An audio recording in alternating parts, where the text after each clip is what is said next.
అవును, సాతాను దేవుణ్ణి శోధించింది.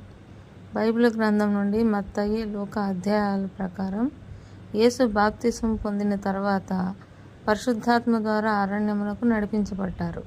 అక్కడ 40 పగళ్ళు 40 రాత్రులు ఆయన ఉపవాసం ఉన్నప్పుడు సాతాను ఆయన్ను 3 రకాలుగా శోధించాడు. ఆ 3 శోధనలు మరియు యేసు ఇచ్చిన సమాధానాలు మనం ఇక్కడ తెలుసుకుందాం. శారీరకపరమైన ఆశ.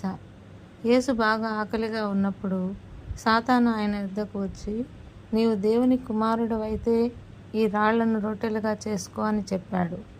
దానికి యేసు ఈ విధంగా సమాధానం ఇచ్చారు, మనుష్యుడు రొట్టెల వల్ల మాత్రం కాదు కానీ దేవుని నోట నుండి వచ్చు ప్రతి మాట వలన జీవించును అని వ్రాయబడి ఉన్నదని సమాధానం ఇచ్చారు.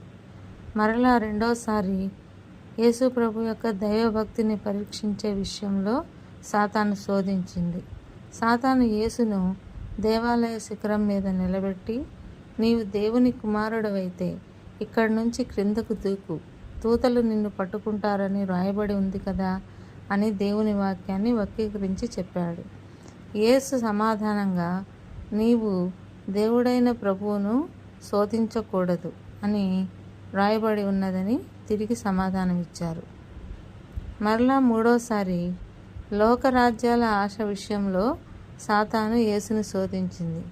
చివరిసారిగా సాతాను యేసును ఒక ఎత్తైన కొండ మీదకు తీసుకెళ్ళి లోకరాజ్యాలన్నింటినీ చూపిస్తూ, నీవు నాకు నమస్కరిస్తే వీటన్నింటినీ నీకు ఇచ్చేస్తాను అని ఆశ చూపింది.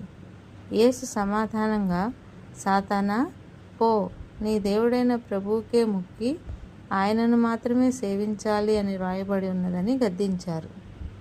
వాక్యమే ఆయుధం. యేసు ప్రతి శోధనను రాయబడి ఉన్నది అంటూ దేవుని వాక్యంతోనే జయించారు. విజయం. ఈ 3 శోధనల తర్వాత సాతాను ఆయనను విడిచిపోగా దూతలు వచ్చి ఆయనకు పరిచర్య చేశారు.